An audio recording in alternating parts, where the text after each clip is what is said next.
So I've been spending the summer becoming a Counter-Strike god. I bet you really regret wasting all that time enjoying the weather and being with friends and having sex. Today I will use my supreme skill to show you how to join Astralis. You may be wondering why I'm trying to join Astralis specifically. Well, it's because it's the second highest rated European CSGO team and I don't like France. Before you even begin trying to join Astralis, you need to learn everything there is to know about the team. Astralis is Danish. This concludes the education. Because of this, it's absolutely vital that you move to Denmark first. You may be thinking I've failed this step because I clearly live in Norway, but since Denmark rightfully belongs to Norway, it actually still counts. When you get to Denmark, you need to get accustomed to the conditions. Denmark is of course a third world country, so don't expect to get an internet connection here. You're going to need to bring your own. Also make sure to bring lots of water in case you get thirsty on the flight. You can watch my video how to cook water for a good recipe. Now, living in Denmark obviously isn't enough to join Astralis, you'll still need to know the language. How else would you scream at Magisk, telling him to drop you an op? As someone who has spent over 4 minutes studying the Danish language, I will now give you a quick lesson about it. There is none. Everyone just makes weird noises and pretends to understand each other. This lack of communication isn't actually as devastating as you may think though, as proven by every single teammate I've gotten from solo queuing.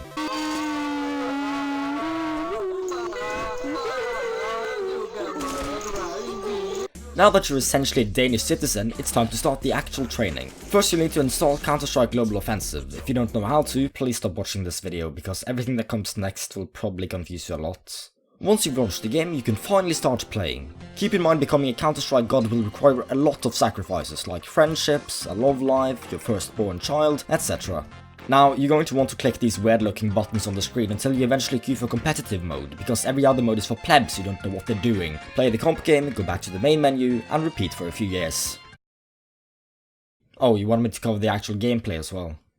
Alright, there we go. Pro gamer tip 1. Switch your weapons really fast all the time. This has been scientifically proven to increase skill by 400 quadrillion% and penis size by twice that. Pro gamer tip 2. Scream at your teammates. You are of course the best person on your team and everyone else is just dead weight. Make sure to let them know this. If someone calls this behavior toxic or anything dumb like that, just tell them you're trying to help your teammates to improve by letting them know how fucking trash they are and how you fuck their mother. I recommend you learn some basic Russian swearing before doing this, as Slavic screaming is scientifically proven to be 4.326% more effective than any other kind. Pro gamer tip 3. Always b-hop. It doesn't matter if you know how to or even have a config for it, just do it. It makes you look like you know your shit. Pro gamer tip 4. Tell your teammates to drop you an AWP every single round.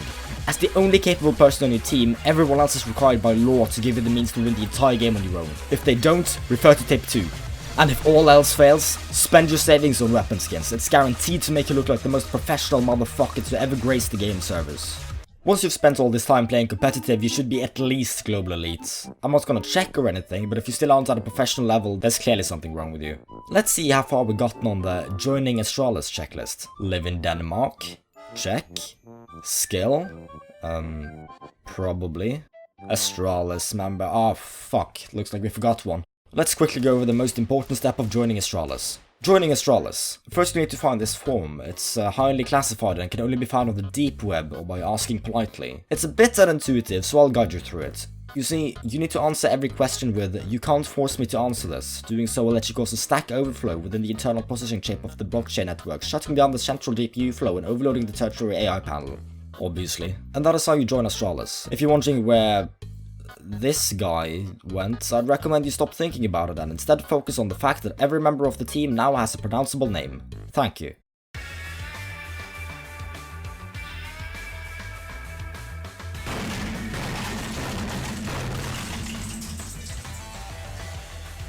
I was gonna upload this like 2 days ago, but I kind of forgot because I was playing Factorio. Anyway, if you liked the video, you could subscribe maybe. And also, make sure to pin me on Pinterest and add me on Google Play.